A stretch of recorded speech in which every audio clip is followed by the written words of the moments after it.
Dear friends, allies, and social justice fighters, I bring you revolutionary greetings on behalf of Socialist Alternative, the American organization of the Committee for Workers International, and on behalf of workers in Seattle.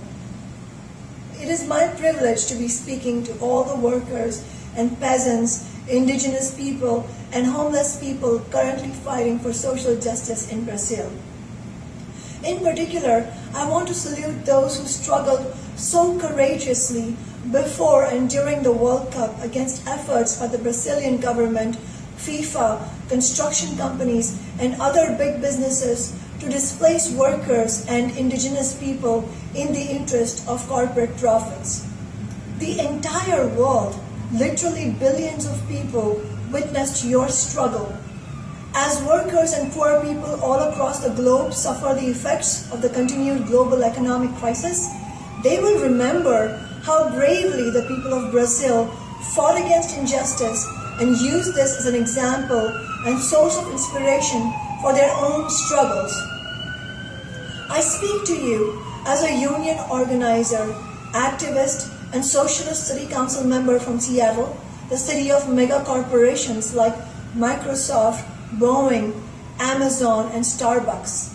Last year, I became the first socialist elected to public office in Seattle in more than 100 years. This was not an accident or luck. My election represents a fundamental shift in the minds of working people, poor people, and young people, not just in Seattle, but throughout the United States and the world. In 2008, we saw banks and corporations receive trillions of dollars in bailout money and free credit.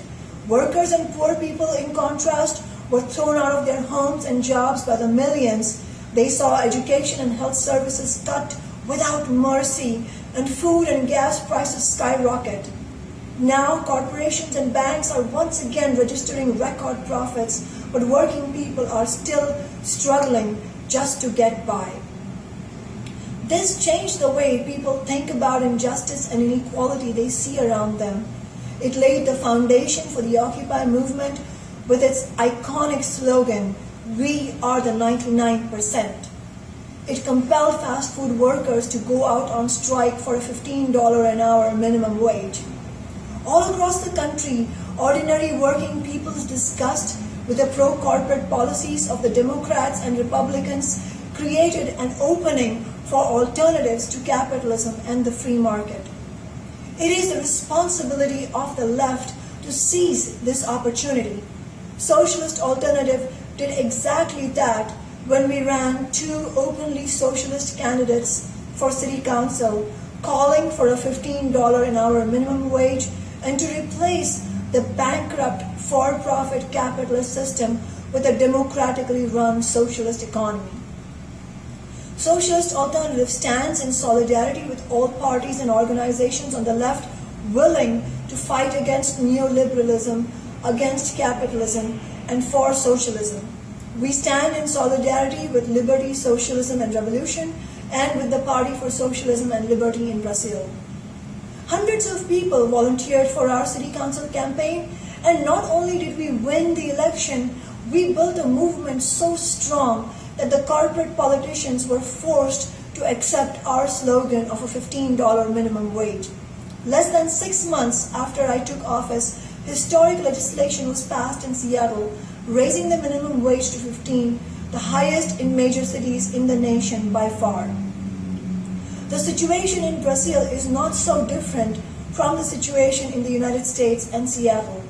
While Brazil was able to maintain economic growth in spite of the world economic crisis, the protests in June of 2013, when millions of workers and poor people took to the streets to protest the rising cost of public transportation, show that fertile ground exists for the development of a pro-worker, pro-poor, pro-indigenous, pro-peasant alternative to the neoliberal policies of the Dilma Rousseff and the PT, and also to the old right wing represented by the PSDB and others.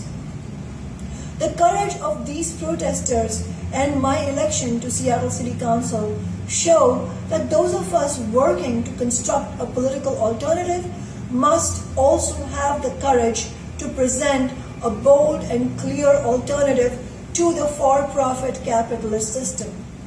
We need to build movements to win higher minimum wages and lower transportation costs, and at the same time, we need to explain how the problems of inequality and poverty cannot be solved until we get rid of capitalism and replace it with socialism, until we have democratic control over our natural resources, until we can democratically decide what to produce, how to produce it, and how to distribute society's wealth. The Party for Socialism and Liberty, PSOL, is in a perfect position to provide that clear political alternative for workers and poor people looking to change society. Paulo Eduardo Gomes, who is a PSOL candidate running for federal deputy in Rio de Janeiro, is a tireless fighter for the interests of working people and the poor.